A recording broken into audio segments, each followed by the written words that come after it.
targeting bases at net zero emissions by the year 2046.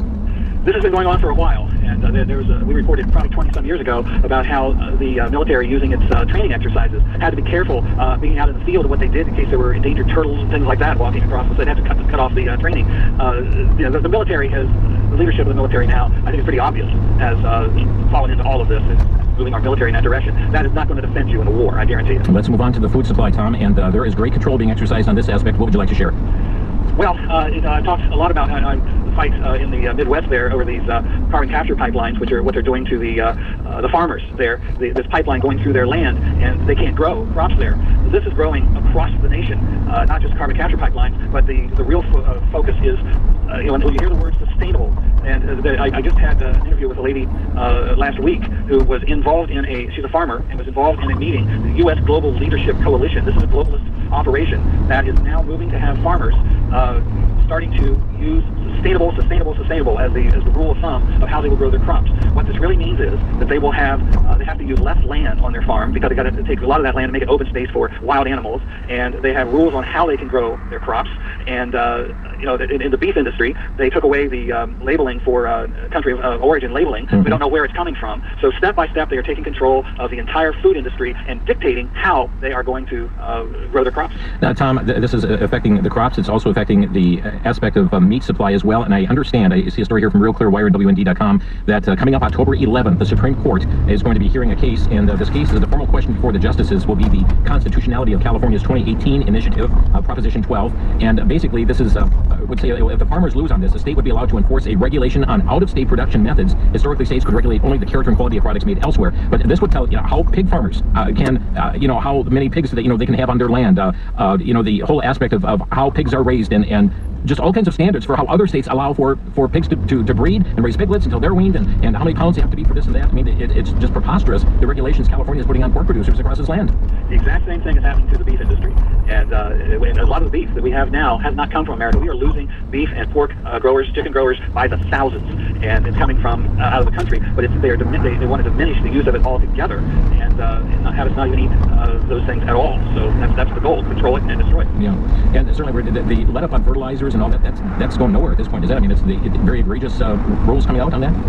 I've been hearing that, yes. And of course, I was told a lot of our fertilizer was coming from overseas.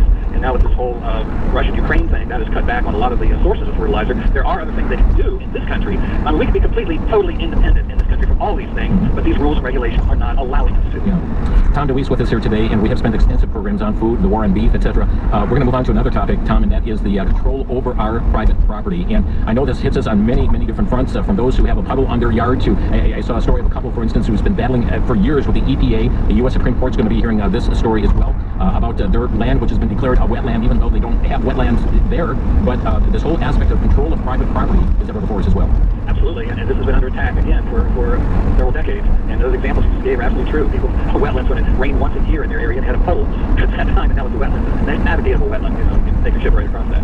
And so yeah, these attacks are everywhere, and this is all part of what they call the back in the what was it, the 70s, 80s, and 80s, and it was the Wildlands Project. And Earth First, one of the most radical environmental groups in the world, came up with this whole plan, meaning what they talked about was they need to expand the wildlife areas for wolves and beavers and things like that, and through that, livestock allotments had to be cut back, and of course the land that I mentioned earlier, the land where they can grow it, has to be cut back and expand the wolf and other animal habitats. And so this is one of the ways in the rural areas what they're doing to actually destroy farmers. In the cities, the smart growth programs, first of all, Portland, Oregon was the poster child for this. They put a line around it, an urban growth boundary around Portland, and it said no growth would take place outside of that land, outside of that boundary. Everything would be inside. We'd have smart growth programs with these high rises and so forth. And now they're claiming that they have a housing shortage inside Portland. Well, the truth of the matter is, over the 10 or 15 years they did this, the urban growth boundary hasn't grown more than 6% or so to accommodate growth of population, which has grown by 80% in the middle of that time. And so now they say they have a housing shortage, they have a government problem, and is causing this. But this is controlling. And what they'll say, the arguments they use now, is that having single-family neighborhoods is, you have maybe a family of 4 living on a whole acre of land. You've got a backyard, you've got a driveway, all this stuff. And their argument is we could put 100 families in that space. That is just selfish for people to live that way. So yeah, well, isn't the part of the Great Reset? I mean, some of the folk involved with that indicating that you won't own anything, but you'll be very happy. Yeah, that's a big part of the whole Great Reset, and owning nothing. You think about that, and I actually one of the aspects of that is about think about all the different things you own. You go to a clothing store and you buy a shirt. The shirt has value. That's why you're paying for it. You bring it home. It's yours. But in this new case, you won't buy it. You will rent it. And when you're done with it, that's what they call the circular economy. You will bring that shirt back, and now it will be on another rental market as a second-hand shirt. I mean, this is how nuts this stuff gets. But when you own absolutely nothing, when you don't own private property to stand on, how do you have a First Amendment right to speak? Because if all the land is controlled by the government, you don't have a right to speak there. Have you ever gone to a college campus where they have free speech areas roped off? Only here do you have free speech. This is what we're heading to for the entire country, and it'll be some little postage stamp someplace you stand on to have free speech. Friends, it's all about control. That's our topic today. Tom DeWeese is our guest, president of American Policy Center. A quick break here, and when we come back, folks, don't leave us. We're going to be talking about control over finances, control over sovereignty. Are you aware that the Chinese Communist Party is establishing unofficial police service stations here on U.S. soil? Folks, it's unbelievable. Don't go away. We'll be back in a minute. You're listening to Crosstalk.